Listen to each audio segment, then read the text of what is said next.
माझं नाव जान्हवी आणि माझ्या चॅनलमध्ये परत एकदा सगळ्यांचं खूप स्वागत।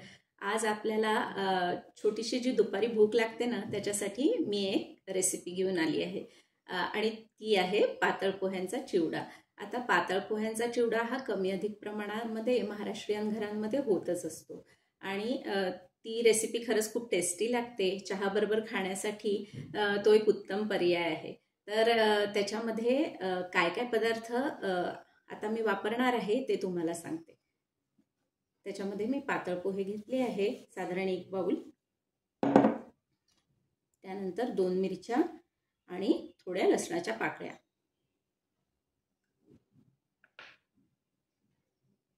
थोडे शेंगदाणे, थोडा डाळवा, थोडा कढीपत्ता आणि एक मसाला मी तयार करून घेते। त्याच्यामध्ये मी शोप, त्यानंतर धने, आमचूर पावडर आणि साखर हे सगळं घालून मी हा मसाला तयार करते आणि त्यानी चिवड्याची टेस्ट अजूनच वाढते। आणि शेवटी मीठ। आता एवढ्या पदार्थांनी आपण हा टेस्टी पातळ पोह्यांचा चिवडा तयार करणार आहोत। आता याच्यामध्ये खोबऱ्याचे तुकडे पण घातले जातात, जे मी पण घालते, पण आज ते माझ्याकडे नाहीत त्यामुळे मी त्याचा वापर करत नाहीये। आणि खूप लोकांना ड्राय फ्रूट्स आवडतात त्याच्यात, तर ते पण तुम्ही घालू शकता। तर आता आपण वळूया कृतीकडे। सगळ्यात पहिले धने, शोप, आमचूर पावडर आणि साखर हे घालून एक मसाला तयार केला। त्याच्यासाठी आपण तो खलबत्त्यामध्ये छान क्रश करून घेतलाय। अशा प्रकारे तो चिवड्यात घातल्याने चिवडा जास्त टेस्टी लागतो।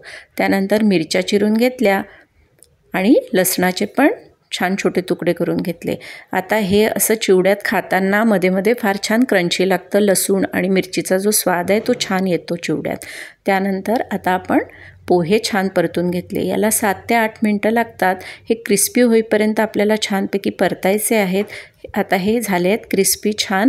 त्यानंतर आपण 1 ते 1.5 चमचा तेल घेतला आहे आणि त्याच्यामध्ये शेंगदाणे तळून घेतले, डाळवा छान तळून घेतला, त्यानंतर कढीपत्ता घालून छान क्रिस्पी होऊ दिला, मिरची आणि लसूण घालून क्रिस्पी होऊ दिलं। त्यानंतर आपण आता फोडणीची तयारी केली। त्यात जिरं, हिंग, हळद, तिखट, मीठ आणि हा जो मसाला तयार केला होता हा घातला आणि मग त्यानंतर हे सगळं पोह्यावर आपण घालून घेतलं आणि त्याला छान मिक्स केलं। आता हा असा आपला टेस्टी आणि यमी चिवडा झाला तयार। तर असा हा आपला चिवडा झाला तयार। याच्यामध्ये मी थोडी शेव घातली आहे, कारण आमच्याकडे अशा प्रकारे चिवडा खायला खूप आवडतं, त्यामुळे अगदी शेव मी आवर्जून घालते।